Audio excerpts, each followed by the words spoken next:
Selo Manik berasal dari dua suku kata, selo dan manik. Selo berarti batu dan manik berarti permata. Dalam sejarah berdirinya Kadipaten Wonosobo tertulis bahwa cikal bakal Wonosobo bermula dari suatu kadipaten di wilayah Selo Manik, di mana bahwa pimpinan daerah Selo Manik adalah Kanjeng Raden Tumenggung, KRT Kertowaseso. KRT Kertowaseso merupakan seorang pengikut Pangeran Diponegoro yang setia ikut dalam perang gerilya. KRT Kertowaseso adalah seorang tumenggung di dalam struktur pemerintahan Keraton Mataram, Ngayogyakarta Hadiningrat. Pada saat dalam intern keraton terjadi kemelut, akibat kebijakan Patih Danurejo yang lebih condong berpihak pada VOC, KRT Kertowaseso menempatkan dirinya pada kubu Pangeran Diponegoro. Kemelut semakin meruncing dengan kesewenang-wenangan VOC. Belanda mencampuri urusan internal keraton, menghentikan aturan sewa tanah para bangsawan kepada pengusaha-pengusaha Belanda, mengenakan pajak tinggi terhadap rakyat, dan yang terakhir, pembuatan jalan tembus Magelang, Jogja yang melewati dengan membuat patok-patok di atas tanah makam leluhur tanpa seizin Pangeran Diponegoro. Pangeran Diponegoro beserta keluarga dan pengikutnya yang marah kemudian membongkar patok-patok yang melewati makam leluhur Diponegoro. Akibat tindakan Pangeran Diponegoro dan pengikutnya, maka pada tanggal 20 Juli tahun 1825 pada sore hari, VOC dan bala tentaranya menyerbu puri kediaman Pangeran Diponegoro.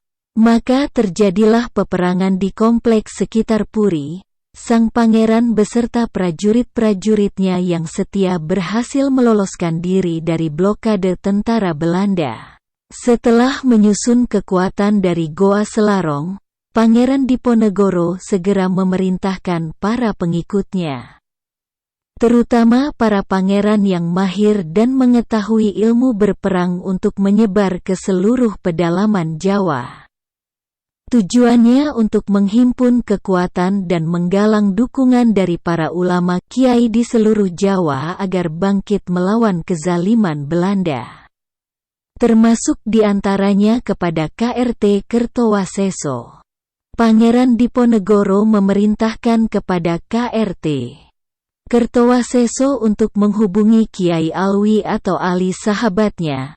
Pada waktu itu orang Jawa biasa memanggil dan menyebut dengan Kiai Ngalwi, di sebuah pesantren di lembah yang sekarang dinamakan Kaliwiro.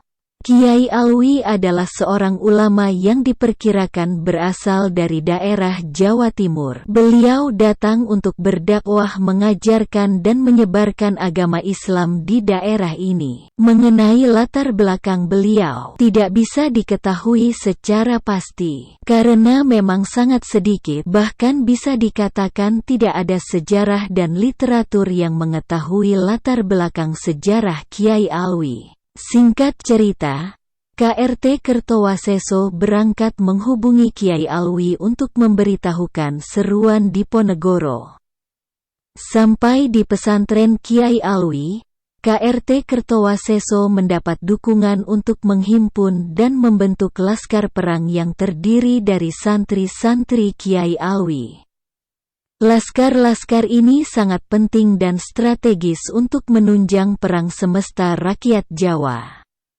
Di samping itu, KRT Kertowaseso juga menempatkan daerah ini sebagai basis perlawanan dan rute gerilya Diponegoro. Mengingat kondisi alam daerah ini yang berupa hutan lebat berbukit-bukit penuh lembah-lembah curam sangat menunjang untuk medan gerilya. Sehingga akhirnya Pangeran Diponegoro pun juga bergerilya dan membuat basis perlawanan di daerah ini. Kemudian untuk menjaga eksistensi pesantren dari serbuan tentara Belanda, maka KRT Kertowaseso membuat markas prajurit di sebuah desa di lereng Gunung Lawang. Mengingat betapa pentingnya peran pesantren dalam pendidikan agama maupun untuk kaderisasi laskar, maka perlu dihindarkan keterlibatan pesantren dalam konflik secara langsung di dalam perang melawan Belanda. Penempatan markas laskar di desa lereng Gunung Lawang ini kemudian menjadikan KRT Kertowaseso terkenal dengan sebutan Ki Ageng Selomanik. Hingga pada akhirnya atas perintah Diponegoro, KRT Kertowaseso membentuk sebuah kadipaten untuk mempermudah menghimpun laskar rakyat. Dalam perjalanan sejarahnya, Kadipaten Selomanik kemudian menjadi cikal bakal berdirinya Kadipaten Wonosobo, sampai pada akhir hayatnya KRT Kertowaseso atau Ki Ageng Selomanik tetap menetap di daerah tersebut dan dimakamkan di desa tersebut. Sumber: www.id.wikipedia.org/wiki/Ki Ageng Selomanik.